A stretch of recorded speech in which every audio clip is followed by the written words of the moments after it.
नमस्कार प्यारे मित्रों। मैं हूं आपका मित्र सुमित साहू और आप जुड़े हुए हैं मेरे YouTube channel M with Sumit के साथ। तो आइए, आगामी जो परीक्षा होने वाली है महिला परीक्षक के लिए और व्यापम की जितने भी तमाम परीक्षाएं आगे होनी हैं, चाहे वो व्यापम से संबंधित एग्ज़ाम हो या तो फिर वो CGPSC से संबंधित एग्ज़ाम हो या इंडिया के कोई भी कॉम्पिटिटिव एग्ज़ाम हो, जिनमें भारतीय इतिहास के और विशेष करके जो प्राचीन भारतीय इतिहास से प्रश्न पूछे जाते हैं, उनको लेकर के मैं आज 10 प्रश्न आपके सामने लाया हूं। आप इन 10 प्रश्नों के माध्यम से अपना परीक्षा का जो तैयारी है उसका आकलन कर सकते हैं और कमेंट में बताइए कि इन प्रश्नों में से कितने प्रश्नों के सही जवाब आपको पहले से पता था या नहीं पता था, तो कितने नहीं पता थे। ठीक है, तो चलिए इन 10 प्रश्नों के माध्यम से हम अपनी पढ़ाई का आकलन करते हैं, अपनी तैयारी का आकलन करते हैं। तो जो सबसे पहला हमारे पास जो प्रश्न है वो है, प्राचीन काल में स्रोत सामग्री लिखने के लिए प्रयुक्त भाषा थी। मतलब प्राचीन काल में स्रोत सामग्री लिखने के लिए प्रयुक्त भाषा कौन सी थी, कौन सी भाषा के माध्यम से स्रोत सामग्रियाँ लिखी जाती थी। इसके विकल्प है, पहला है संस्कृत, दूसरा है पाली, तीसरा है ब्राह्मी और चौथा है खरोष्टी। तो यहाँ पर जो सही आंसर है वो है संस्कृत। प्राचीन काल में स्रोत सामग्री लिखने के लिए संस्कृत भाषा का प्रयोग किया जाता था। ठीक है, तो इसका जो सही आंसर है वो है option number A, Sanskrit. Sanskrit भाषा में स्रोत सामग्रियाँ लिखी जाती थी। नेक्स्ट जो प्रश्न है वो है, पुरालेख विद्या का अभिप्राय है। पुरालेख विद्या का अभिप्राय किन चीज़ों से है? पहला सिक्कों का अध्ययन, दूसरा शिलालेखों का अध्ययन, ऑप्शन नंबर सी है महाकाव्यों का अध्ययन और ऑप्शन नंबर डी है भूगोल का अध्ययन। तो पुरालेख का आशय यहाँ पर है शिलालेख से है ना। मतलब ऑप्शन नंबर बी सही है। पुरालेख मतलब प्राचीन समय में जो लेख जो होते थे प्रायः शिलाओं में लिखे जाते थे, तो पुरालेख विद्या का अभिप्राय होता है शिलालेखों के अध्ययन से। तो हमारा ऑप्शन नंबर जो बी है वो करेक्ट हो जाएगा। ठीक है, चलिए अगले प्रश्न की ओर चलते हैं। तीसरा जो प्रश्न है हमारे पास वो है, महापाषाण संस्कृति 500 ईसा पूर्व से 100 ईस्वी हमें दक्षिण भारत के उस ऐतिहासिक युग से परिचित कराती है जब महापाषाण काल में उपयोग में लाए जाते थे। मतलब हमको ये बताना है कि महापाषाण संस्कृति हमें दक्षिण भारत के उस ऐतिहासिक युग से परिचित कराते जब महापाषाण काल में उपयोग में लाए जाते थे। मतलब उस समय महापाषाण काल में क्या चीज़ यूज़ किया जाता था, मतलब 500 ईसा पूर्व से 100 ईस्वी तक।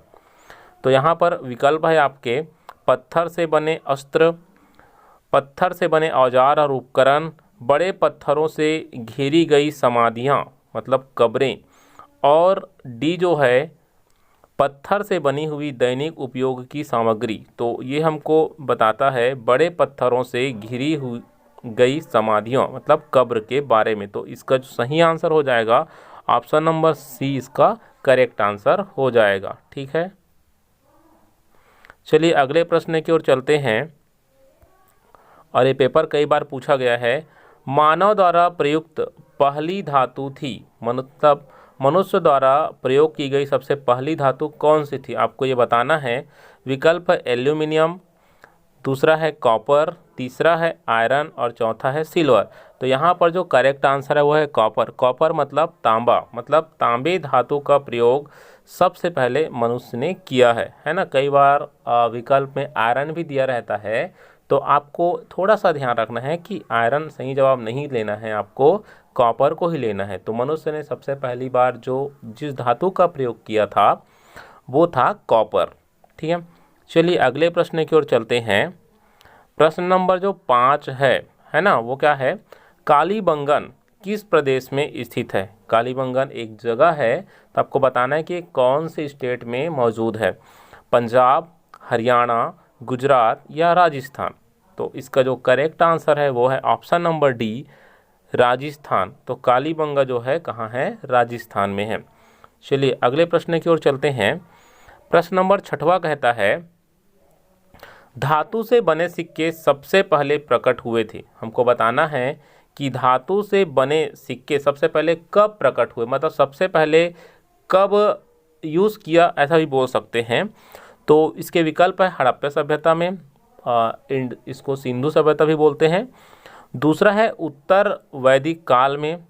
तीसरा है बुद्ध के काल में, सी ऑप्शन। और डी है मौर्यों के काल में। तो धातु के बने सिक्के सबसे पहले, है ना, हालांकि मौर्यकालीन इतिहास में भी धातु के सिक्के मिले हैं, क्योंकि वो तो बाद का काल था, आपका मध्यकालीन के समय का।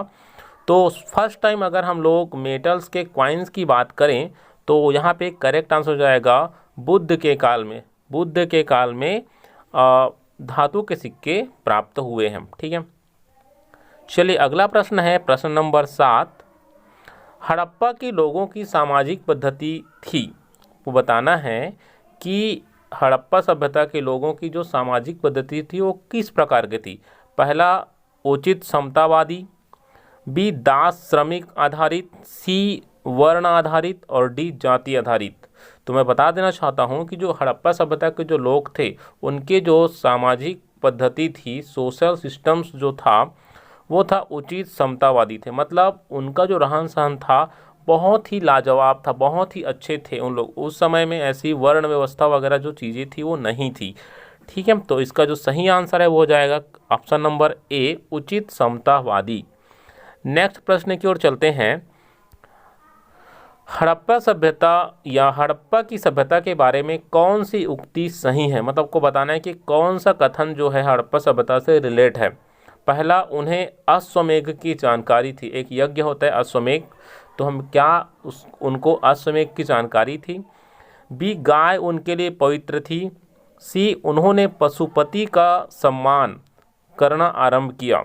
और डी है, उनकी संस्कृति सामान्यतः स्थिर नहीं थी। तो यहाँ पे सही कथन क्या है उसको बताना है। तो इसका जो सही आंसर है इन कथनों में सबसे उचित जो आंसर है यहाँ पर वो है ऑप्शन नंबर सी, उन्होंने पशुपति का सम्मान करना आरंभ किया। इसका पशुपति का। ठीक है, इनको देवता भी बोल सकते हैं उनका।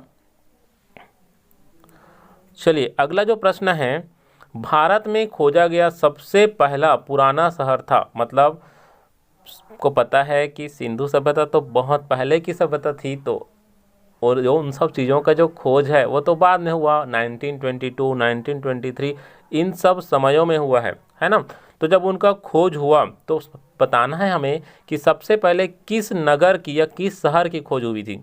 तो ऑप्शन नंबर ए है हड़प्पा, ऑप्शन नंबर बी है पंजाब, ऑप्शन नंबर सी है मोहनजोदड़ो और ऑप्शन नंबर जो डी है वो है सिंध। तो बहुत सिंपल सा क्वेश्चन था, इसका सही आंसर है हड़प्पा सभ्यता। तो पेपर में ये भी आ सकता है कि सबसे पहली नगरीय सभ्यता कौन सी थी, तो हमें इसका सही जवाब देना पड़ेगा हड़प्पा सभ्यता। तो सही आंसर हो जाएगा हड़प्पा। ठीक है, सिंधु सभ्यता भी बोल सकते हैं। और आज का जो अंतिम प्रश्न है वो है, सिंधु घाटी की खुदाई में मिले अवशेषों में तत्कालीन व्यापारिक और आर्थिक विकास के द्योतक निम्न में से कौन से है। मतलब सिंधु घाटी की खुदाई में मिले अवशेषों के तत्कालीन व्यापारिक और आर्थिक विकास के द्योतक निम्न में से कौन है। मतलब जो उस समय मिला था वो आज किस रूप, मतलब किस प्रकार आज लाभप्रद है, मतलब क्या चीज़ें जो है वो आज के डेट में लाभप्रद है। तो इसके विकल्प है मिट्टी के बर्तन, मुद्राएं, नावें और मकान। तो इसका सही आंसर यही रहेगा भाई, ऑप्शन नंबर बी। जो मुद्राएं हैं, जो कॉइन्स मिले हैं वो आज के डेट में लाभप्रद हो सकता है, बाकी मिट्टी का बर्तन अभी तक कहाँ रहेगा, वो सब कोई काम का नहीं है। तो इसका सही आंसर रहेगा ऑप्शन नंबर बी, मुद्राएं। मतलब करेंसी, सिक्के ना, उस ज़माने में नोट तो नहीं हुआ करता था, कॉइन्स हुआ करते थे, सिक्के। तो आशा करता हूँ कि आज का क्लास आपको बेहतर लगा होगा।